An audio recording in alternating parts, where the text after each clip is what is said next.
While my sister's wealthy fiancé was dismissing me as just the help hired to serve at their engagement party, I was quietly wearing the uniform of a decorated Navy SEAL commander who'd spent the last decade leading classified operations that his defense contractor father had been desperately trying to win contracts for. When his father heard my last name and went pale, everything changed. My name is Commander Elena Vasquez, and this is how a billionaire's son learned you don't insult a war hero whose reputation can make or break your family's defense empire. Before we jump back in, tell us where you're tuning in from, and if this story touches you, make sure you're subscribed, because tomorrow I've saved something extra special for you. The engagement party at the Riverside Country Club was like stepping into a magazine spread designed to showcase wealth and status. Crystal chandeliers cast perfect light over imported flowers that cost more than most people's monthly rent. My sister Isabella glided through the crowd in her designer gown, accepting congratulations on her engagement to Harrison Blackwood III, heir to Blackwood Defense Industries and everything that came with a billion-dollar military contracting empire. And then there was me, Commander Elena Vasquez, standing near the service entrance in my dress blues, apparently invisible to everyone who mattered. "Excuse me," Harrison's voice cut through my observation of the crowd. He approached with the confidence of someone who'd never been told no. "Are you with the catering staff? Because the champagne service is running behind schedule." I turned to face him, noting the Rolex on his wrist and the entitled posture that screamed old money. "I'm not with catering." "Security, then?"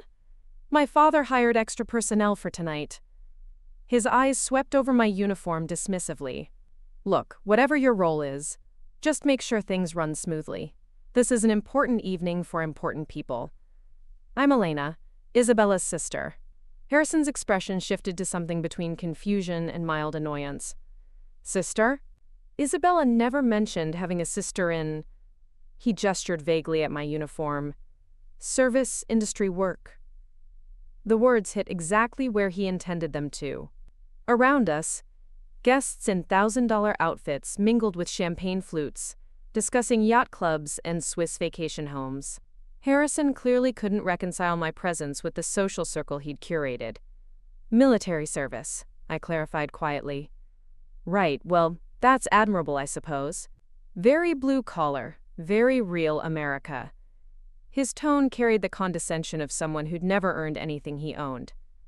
"Isabella mentioned you do some kind of government work. Security consulting or something?" What he didn't know was that my government work included leading SEAL Team 6 operations that protected assets his father's company desperately wanted to secure contracts for. What he couldn't see was that I'd spent the last decade in command positions that required security clearances he could never obtain. "Something like that," I replied. "Well, I'm sure it's very fulfilling. Listen, Elena, I appreciate you coming tonight, but this crowd can be a bit overwhelming for people who aren't used to this level of society." He adjusted his cufflinks with practiced superiority. "Maybe it would be better if you kept a low profile, just until people get to know you better." Isabella appeared beside us, her smile bright but strained. "Harrison, I see you've met my sister." "Yes, we were just discussing her work situation." Harrison's voice carried that careful politeness wealthy people used when discussing the less fortunate. "I was telling Elena that she shouldn't feel pressured to mingle tonight. I know these events can be intimidating."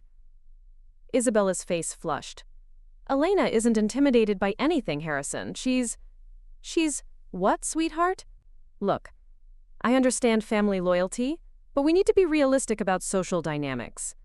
Harrison lowered his voice, but not enough. "Your sister seems nice, but she's clearly not comfortable in this environment. Maybe she'd be happier helping with coat check or something useful." The suggestion hung in the air like poison.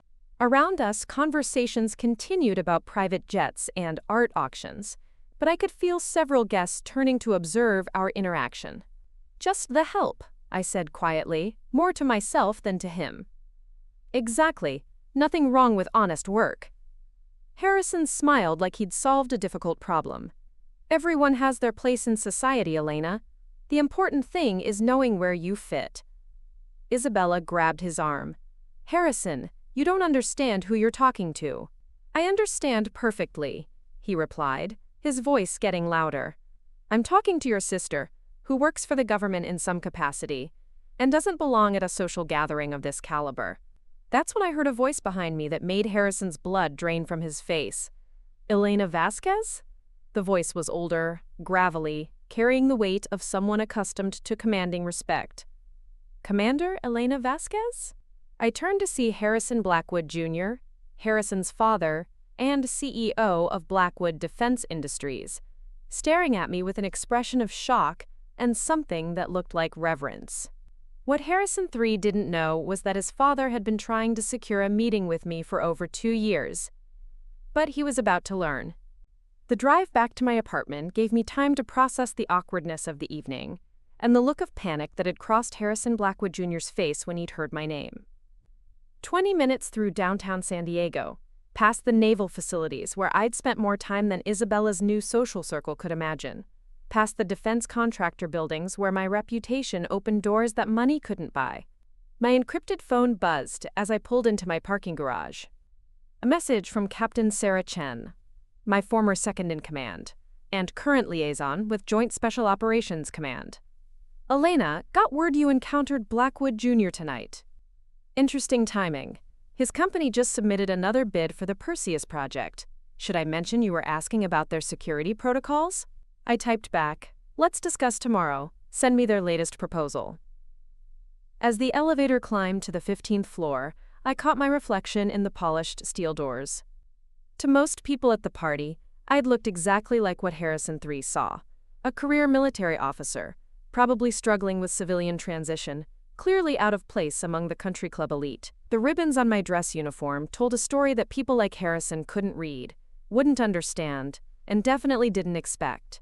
What they couldn't see was everything else. My modest downtown apartment was actually a 1,800-square-foot corner unit in the most secure building in San Diego, chosen specifically for its proximity to naval operations and advanced communication capabilities.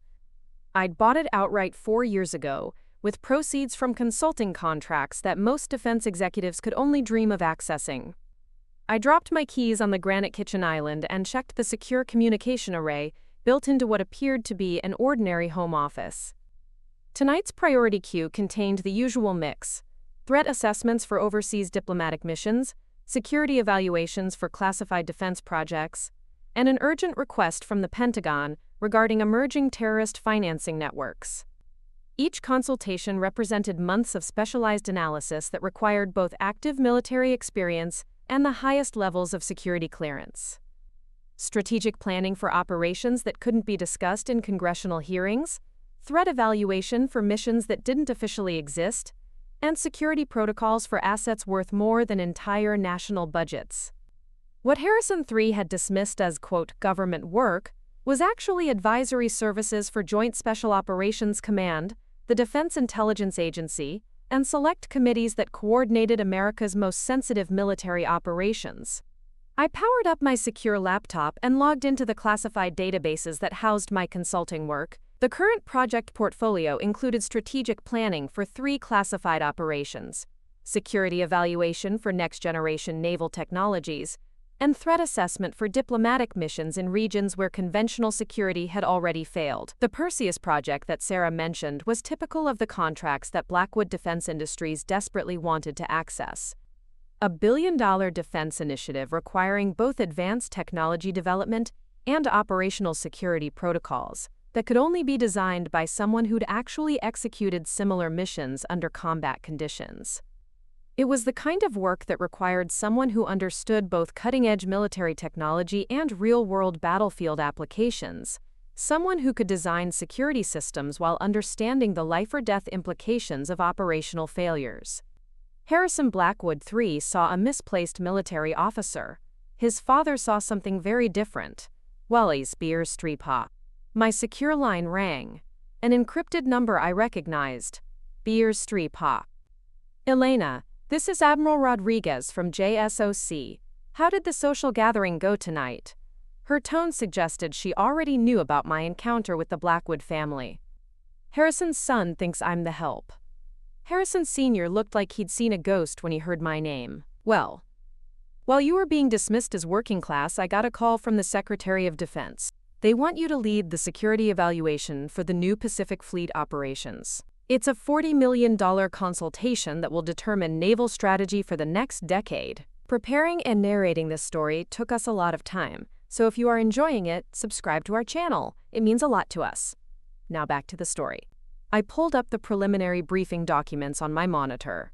The kind of project that would shape American naval capabilities and required someone who understood both strategic planning and operational execution at the highest levels. What's the timeline? Classified briefing next week.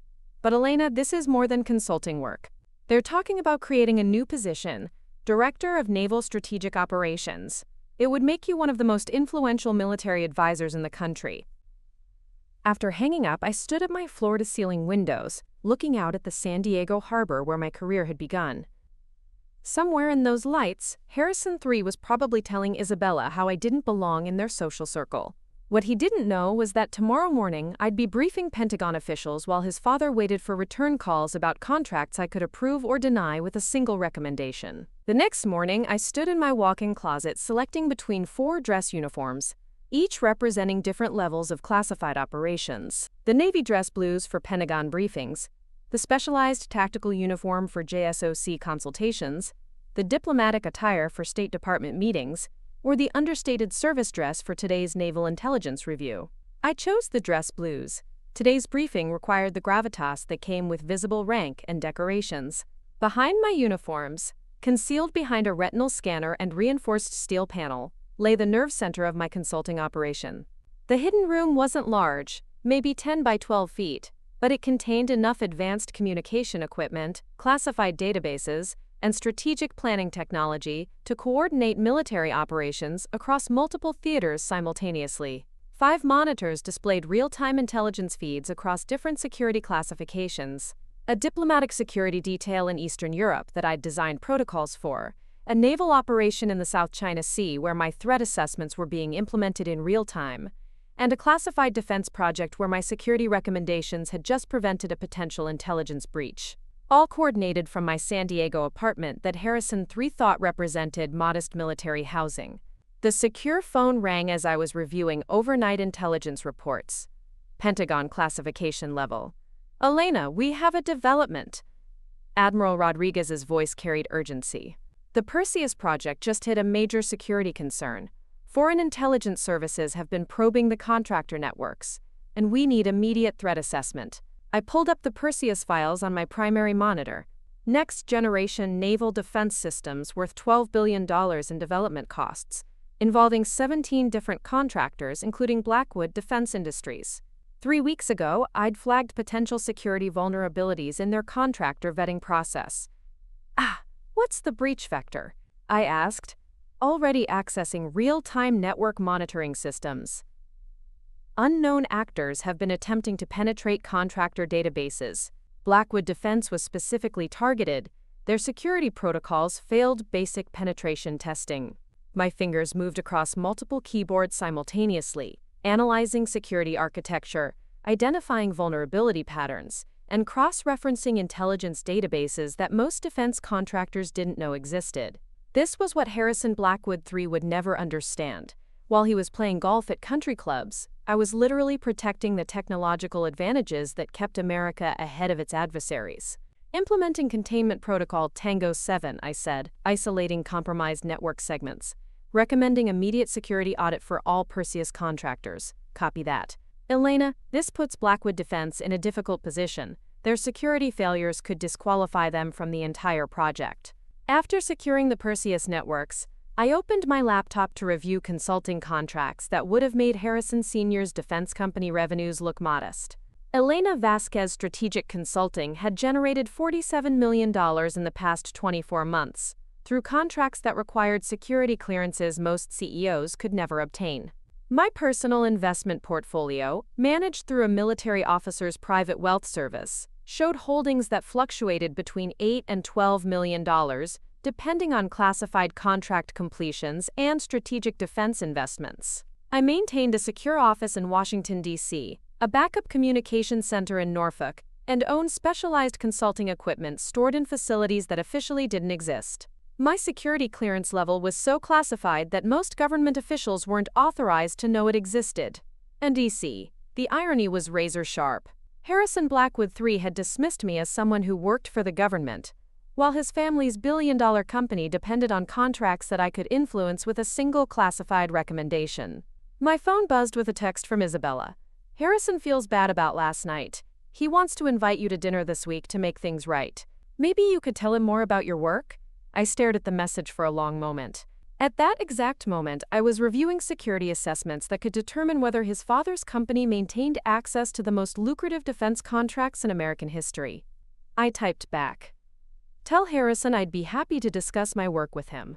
The Perseus Project security review was scheduled for next week, and Harrison Blackwood Jr. would be attending to defend his company's protocols. Some conversations were worth the dramatic timing. 5 days passed in operational routine. The Perseus Project security audit revealed multiple vulnerabilities in contractor networks, with Blackwood Defense showing the most significant failures. I'd completed threat assessments for 2 classified naval operations and coordinated security protocols for a diplomatic mission that would remain classified for the next decade. I was analyzing intelligence patterns for a counter-terrorism operation when my secure phone erupted with an unexpected call. The caller ID showed a restricted Pentagon number, but the urgency in the ring pattern indicated this wasn't routine consultation. Commander Vasquez, I answered. Elena, this is General Patricia Hayes from the Joint Chiefs of Staff. We have an immediate situation requiring your expertise. My stomach tightened. Calls from the Joint Chiefs meant either unprecedented opportunity or crisis that threatened national security. What's the situation, General? The Defense Secretary is hosting an emergency meeting about the Perseus Project security breaches. We need your assessment of contractor reliability, and we need it in person. The meeting is tomorrow at 08:00 at the Pentagon. I pulled up my calendar, noting the conflict. General, I should mention, my personal relationship with one of the contractors might create a perception of bias. What kind of relationship? Blackwood Defense Industries. The CEO's son is engaged to my sister. There was a pause. Elena, that's not a conflict of interest. That's an asset. You'll have insights into their operational culture that external audits can't provide. Understood. Will Harrison Blackwood Jr. be attending? He's presenting his company's defense of their security protocols. Elena, I should tell you, this meeting will determine which contractors maintain their Perseus clearances. Your assessment could make or break billion-dollar partnerships. After hanging up, I realized the full scope of what was about to happen. Tomorrow's Pentagon meeting would place me in direct professional authority over Harrison Blackwood Jr., the same man whose son had dismissed me as just the help less than a week ago. My encrypted phone buzzed with a text from Isabella. Harrison's dad wants to meet with you before dinner tomorrow. He says it's about work stuff. He seemed really nervous when he asked. Another message followed. Harrison III doesn't know about the meeting. His dad said it should be private. I could picture the scene. Harrison Blackwood Jr., CEO of a billion-dollar defense empire, nervous about a private meeting with the woman his son had tried to assign to coat check duty. The same woman who would sit across from him at the Pentagon tomorrow morning, with the authority to recommend his company's removal from the most lucrative defense contract in recent history. My phone rang. Isabella's number. Elena, what's going on? Her voice was strained. Harrison's dad has been making phone calls all morning about Perseus something. He looks stressed, and when I mentioned your name, he went completely white. Isabella, I can't discuss the details, but I think Harrison Sr. is beginning to understand who I actually am. What do you mean? I mean, his son spent Saturday night treating me like hired help, while his company's future depends on people like me. Elena, you're scaring me. What exactly do you do for the military? I looked out at the naval facilities visible from my apartment, where destroyers and submarines carried weapons systems that I'd helped design security protocols for. I protect things that keep America safe, Isabella, and tomorrow I'm going to protect them from companies that can't meet basic security standards. Does this have anything to do with Harrison's family? Everything, Isabella. Harrison III called me just the help. Tomorrow his father is going to learn that the help has the authority to end his company's access to government contracts. Oh my God, Elena, what's going to happen? I checked my calendar one more time.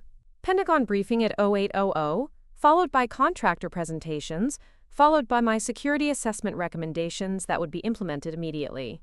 Harrison Blackwood Jr. is about to discover that in the defense industry, Reputation matters more than billion-dollar bank accounts. Some lessons in respect were worth waiting for. The Pentagon felt like stepping into the nerve center of American military power when I arrived at 0730 the next morning, security checkpoints that required clearances most defense contractors had never seen. Hallways lined with portraits of military leaders who'd shaped global history, and briefing rooms where decisions were made that affected millions of lives worldwide. Harrison Blackwood Jr. was already in the waiting area outside Conference Room 3A when I arrived, his expensive suit contrasting sharply with my dress uniform. He looked up when I entered, his face cycling through confusion, recognition, and something that might have been panic. "Elena?" His voice carried disbelief. "What are you doing here?" "Good morning, Mr. Blackwood. I'm here for the Perseus Project security review." His face went pale. "Security review? But you're Isabella's sister. You work in government consulting." "I work in naval strategic operations, Mr. Blackwood. Specifically, I evaluate contractor security protocols for classified defense projects."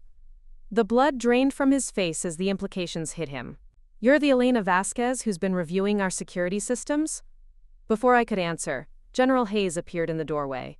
"Commander Vasquez, Mr. Blackwood, we're ready for you." The briefing room contained 12 of the most senior military and intelligence officials in the American defense establishment. Secretary of Defense Morrison sat at the head of the table, flanked by Joint Chiefs members and intelligence directors whose names appeared in classified documents but never public media. "Ladies and gentlemen," General Hayes began, "we're here to address critical security vulnerabilities in the Perseus Project contractor network. Commander Vasquez will present her assessment." I stood and activated the presentation system, displaying security audit results that made Harrison's face progressively paler.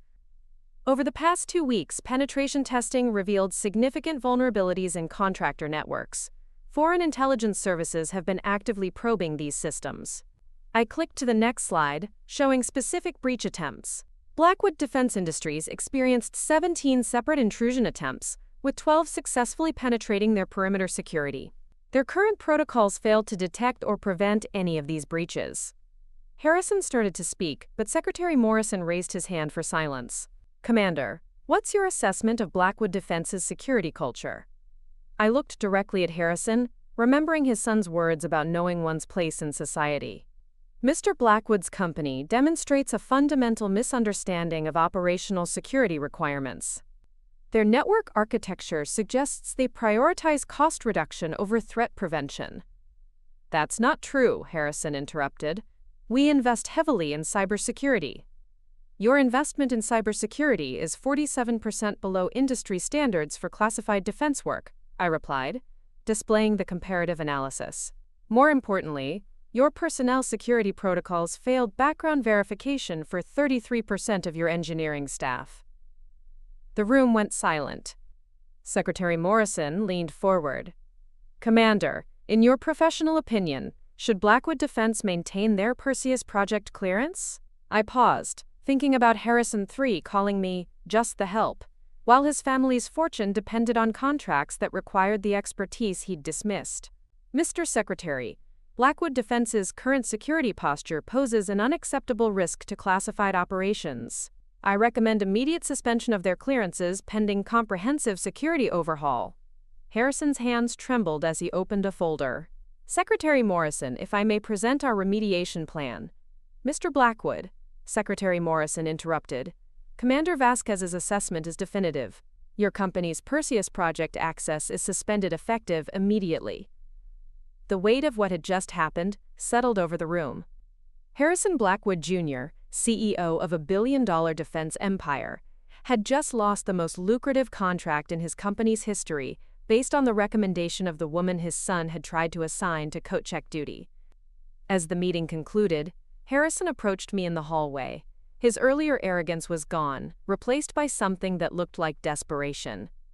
"Elena, please. My son didn't know who you were. This can't be personal." I looked at him directly. "Mr. Blackwood, this isn't personal. This is professional. Your company failed basic security requirements for classified defense work, but surely we can discuss remediation options. You can reapply for clearances once you meet minimum security standards," I replied. "The same standards that apply to everyone else in the defense industry." As I walked away, I could hear him making urgent phone calls about damage control and emergency board meetings. Some education was worth $12 billion. The emergency dinner at Isabella's apartment felt like walking into a war zone. I arrived at 6 p.m. to find Harrison III pacing by the windows, while his father sat on the couch with his head in his hands. Isabella moved nervously between the kitchen and living room, clearly sensing the tension but not understanding its source. Harrison III looked up when I entered, his usual confidence replaced by something between confusion and accusation. "Elena, my father says you work for the Pentagon. He says you had something to do with our Perseus contract being suspended." I set my keys on the side table, still wearing my dress uniform from the morning's briefing. "Hello, Harrison. Yes, I work for the Pentagon. But Isabella said you do government consulting, security advice for businesses." "I do security consultation. For the Department of Defense. I evaluate contractor protocols for classified military projects." Harrison Blackwood Jr. looked up from the couch, his face ashen. "Elena, I need to understand what happened today. My company just lost a $12 billion contract based on your recommendation." Isabella stepped between us. "Wait, what? Elena, you were involved in Harrison's family business?" "I was asked to evaluate security protocols for the Perseus project. Blackwood Defense failed to meet basic requirements for classified defense work." Harrison III's voice got louder. "Failed to meet requirements? We're one of the most successful defense contractors in the country. We have contracts worth billions."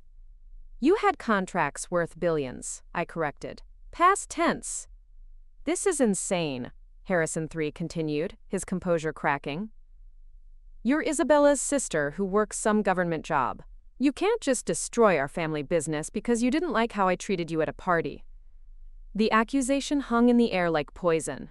Isabella gasped. Harrison Jr. closed his eyes and shook his head. "Harrison," his father said quietly, "you need to understand who you're talking to." "I'm talking to Isabella's sister, who apparently has some kind of grudge against our family." I pulled out my phone and showed him my Pentagon identification. "I'm talking to you as Commander Elena Vasquez, Naval Strategic Operations, with security clearances that your company's CEO doesn't have access to." Harrison III stared at the ID like it might be fake. "Commander? But you're just—" "I'm just what, Harrison?" "You're just Isabella's sister who works for the government." Harrison Jr. stood up and faced his son. "Harrison, Elena Vasquez is one of the most respected strategic advisors in the defense industry.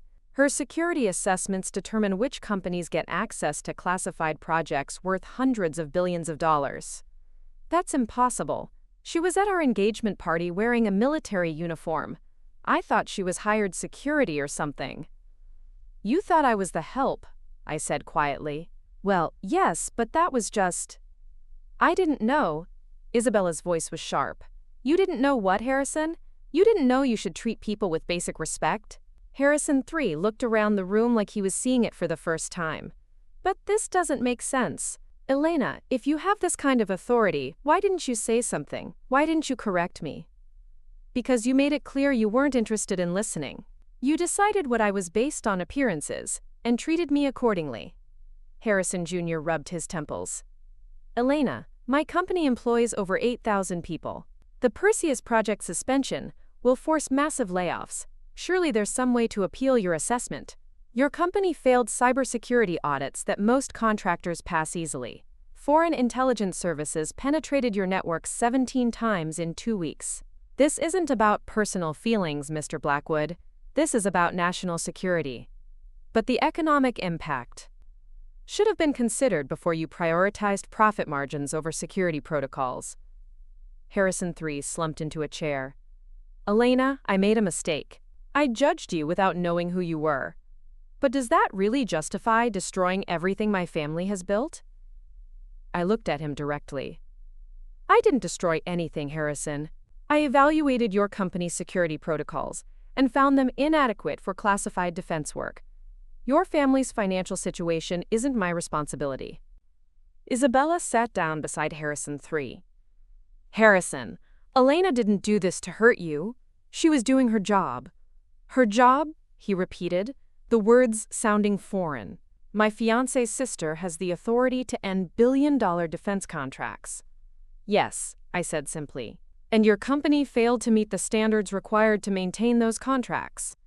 The silence that followed was absolute. The silence in Isabella's living room felt heavy enough to crush glass. Harrison Jr. sat with his hands clasped, staring at the floor, while Harrison III looked at me like I was speaking a foreign language.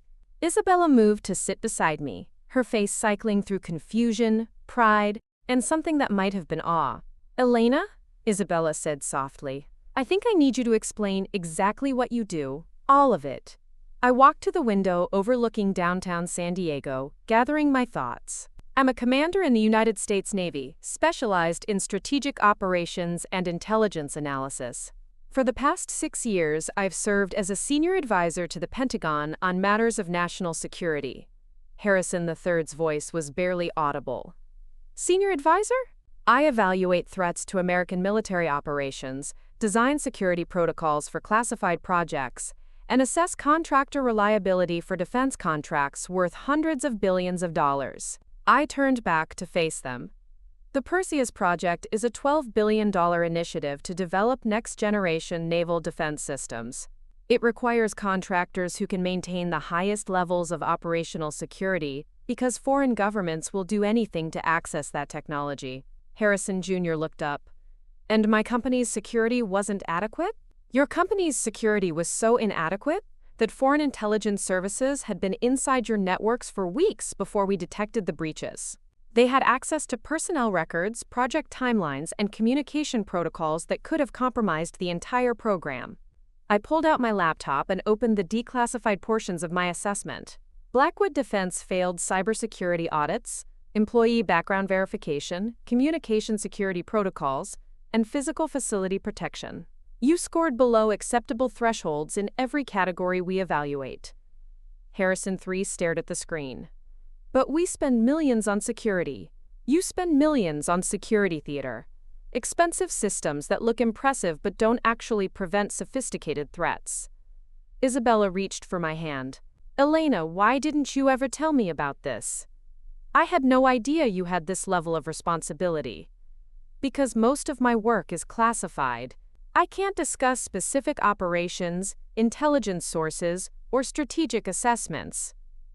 What you see tonight is about 5% of what I actually do." "What about the other 95%? Harrison III asked. "Classified above your clearance level." The weight of that statement settled over the room. Harrison Jr. understood first, his face going pale. "Elena, what security clearance do you hold?" "Compartmentalized special access with additional intelligence community authorizations." "Jesus Christ," he whispered. "That's higher than most cabinet members." "It's higher than most generals," I corrected. Harrison III looked between his father and me.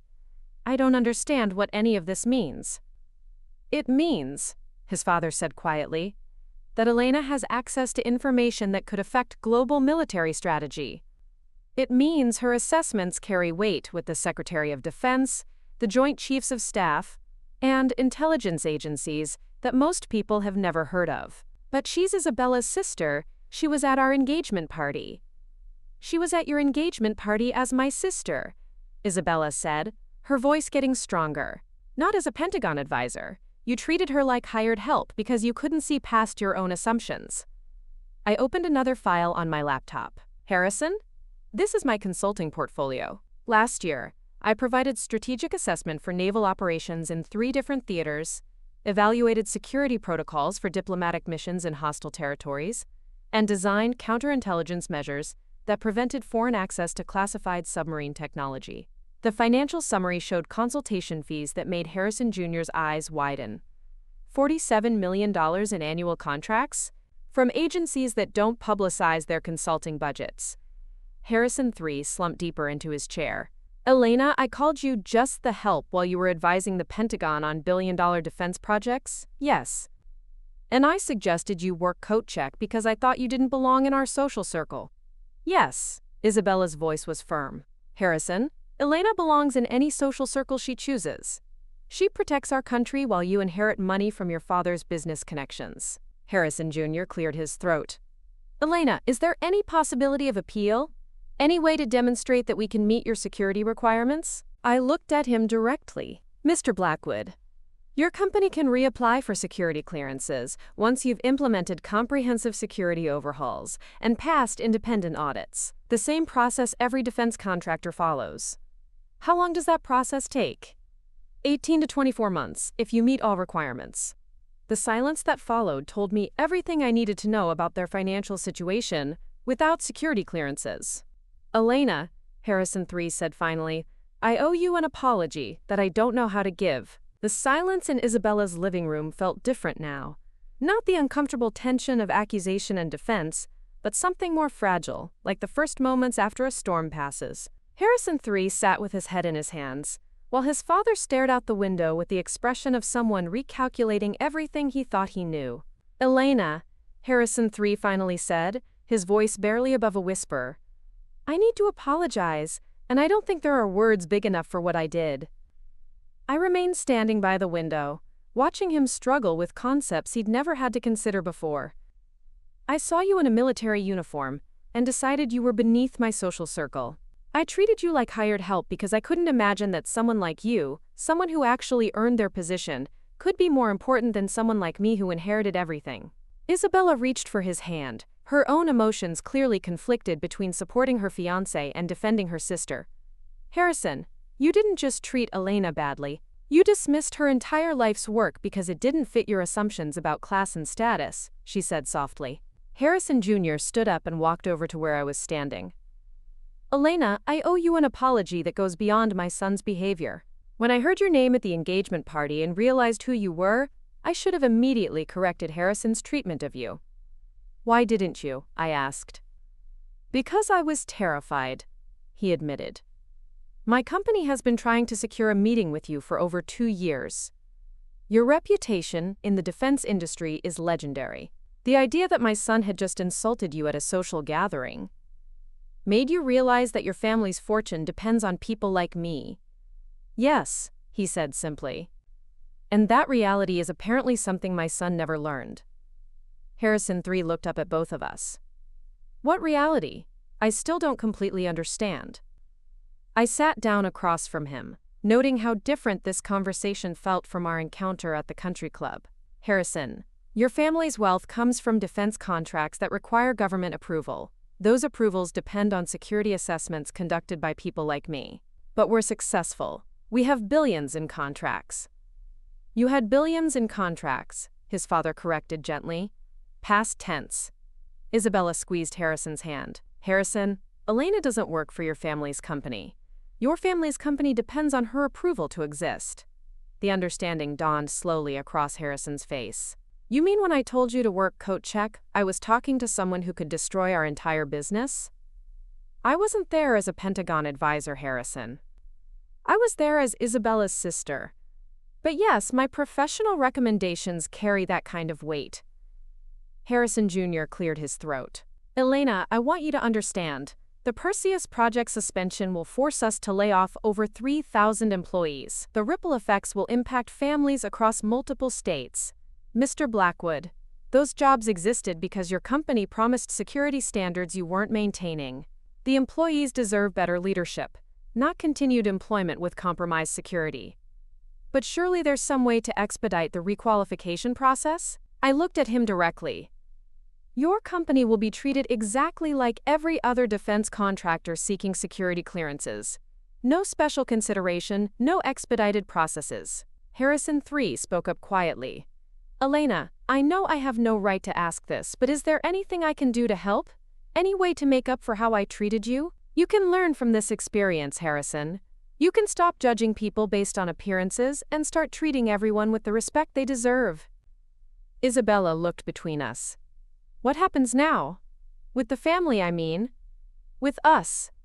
That depends on whether Harrison can see me as Elena, his future sister-in-law, instead of someone who doesn't belong in his social circle. Harrison III stood up and walked over to me. Elena, I want to try to earn your respect. I want to understand the work you do, the sacrifices you've made. I want to be worthy of being part of your family. I looked at him for a long moment. Harrison, I don't need you to understand my work. I need you to understand that people's worth isn't determined by their bank account or social connections. I'm learning that, he said, the hard way. Isabella smiled for the first time that evening. So we can move forward? As a family? We can try, I replied. But this time, with honesty about who we all really are. 6 weeks later, I stood on the stage at the Naval War College in Newport, addressing the annual Defense Industry Leadership Summit. The auditorium was packed with defense contractors, military officials, and intelligence specialists from around the globe. Behind me, a massive screen displayed my official Pentagon biography and highlights from my strategic consulting work over the past decade. In the third row, I could see my family. Isabella wore the emerald dress she'd chosen specifically for the occasion, beaming with pride. Beside her sat Harrison III, looking genuinely interested as he took notes in a leather portfolio. Even Harrison Jr. was there, his face showing a mixture of respect and what might have been regret as he listened to the introduction. Ladies and gentlemen, the moderator announced, please welcome Commander Elena Vasquez, Director of Naval Strategic Operations, and this year's recipient of the Secretary of Defense Medal for Distinguished Public Service. The standing ovation was thunderous as I stepped up to the podium. 7 weeks ago, Harrison had called me just the help at a country club. Today, I was receiving the highest civilian honor the Defense Department could award. Thank you, I began, waiting for the applause to subside. 6 weeks ago, I made a decision that cost a defense contractor a $12 billion contract. Some people have asked whether that decision was too harsh. I clicked to the first slide, showing classified intelligence reports that had been declassified specifically for this presentation. Foreign intelligence services had penetrated that contractor's networks and accessed sensitive information about American naval capabilities. The security failures we discovered threatened not just one project, but the entire technological advantage that keeps our naval forces superior. The audience of defense professionals leaned forward. These were people who understood the stakes involved in maintaining military technological superiority. The Perseus project represents the next generation of naval defense systems. The contractors we select will help determine whether American naval forces maintain their strategic advantage for the next 30 years. We cannot afford to compromise that mission for the sake of corporate convenience. I clicked to the next slide, showing security protocols that had been implemented across all defense contractors following the Blackwood audit. In the 6 weeks since that decision, we've identified and remediated security vulnerabilities across 17 major defense contractors. We've prevented at least 4 confirmed foreign intelligence penetrations and secured systems that protect billions of dollars in research and development. Harrison Jr. shifted uncomfortably in his seat as I continued. The defense industry must understand that security clearances are earned and maintained through excellence, not inherited through business relationships. Every contractor, regardless of their political connections or financial resources, must meet the same rigorous standards. After my presentation, during the networking reception, I watched Harrison III work the room with newfound humility. Instead of the entitled arrogance he displayed at the engagement party, he was asking questions, listening carefully, and treating everyone with visible respect. Isabella approached me with tears of pride in her eyes. Elena, when you talked about protecting American naval superiority, I finally understood what you meant when you said your work was classified. Harrison III joined us, holding a business card he'd just received. Elena, I just met Admiral Peterson from Naval Intelligence. When I mentioned I was your future brother-in-law, he said you were one of the most respected strategic minds in the Pentagon. What did you tell him? I asked. I told him I was honored to be part of your family and that I was still learning to appreciate what you do for our country. Harrison Jr. approached our group, his expression carefully controlled. Elena, I wanted to congratulate you on the award. It's well-deserved recognition for important work. Thank you, Mr. Blackwood. How is your company's security remediation progressing?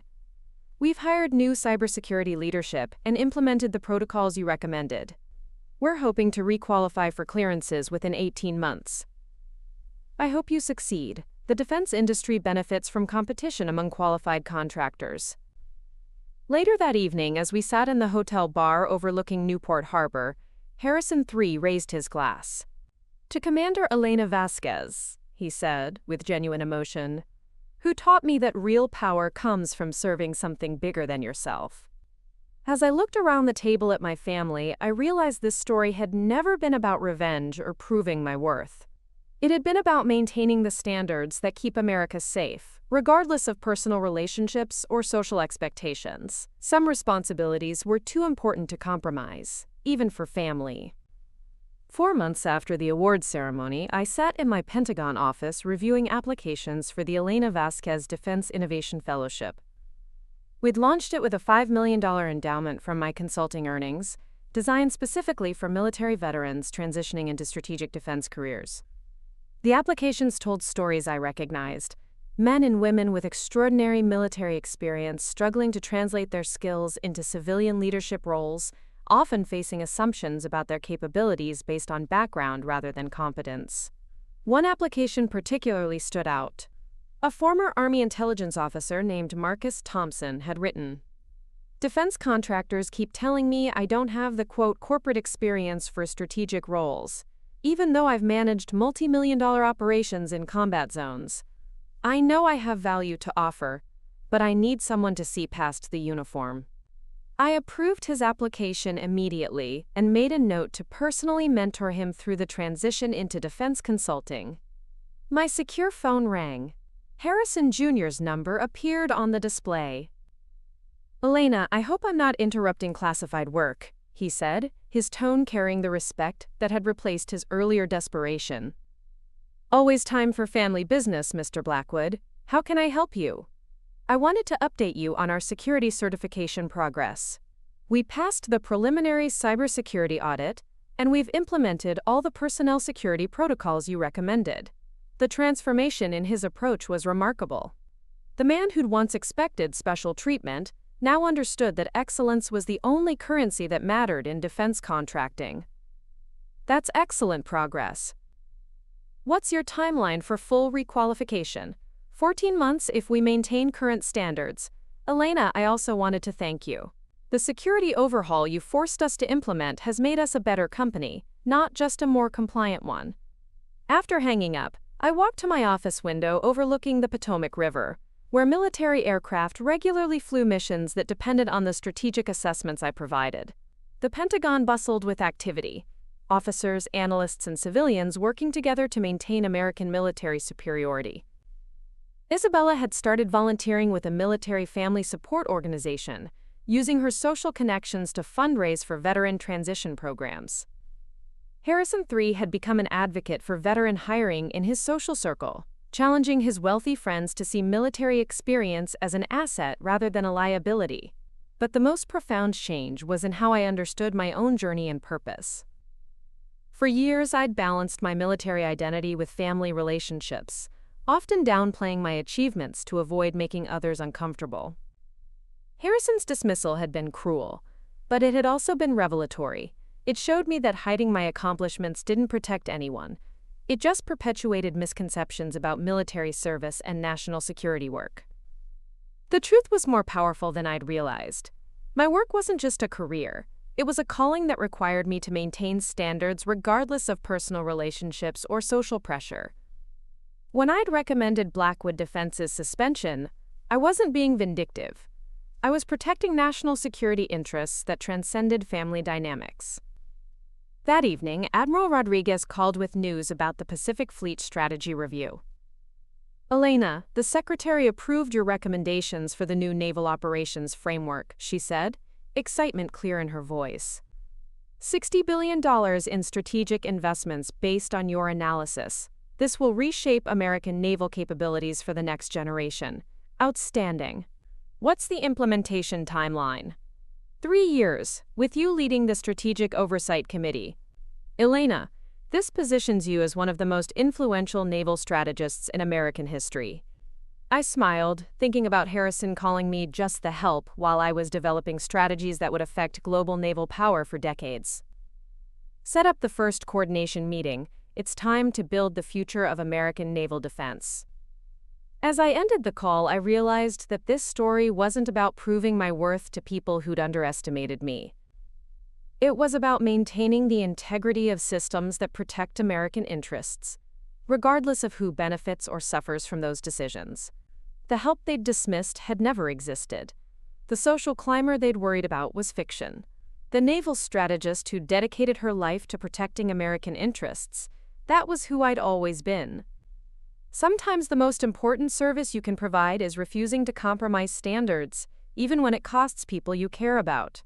And sometimes, true respect comes not from what people think of you, but from what you're willing to sacrifice to do the right thing. Up next, you've got 2 more standout stories right on your screen. If this one hit the mark, you won't want to pass these up. Just click and check them out. And don't forget to subscribe and turn on the notification bell so you don't miss any upload from us.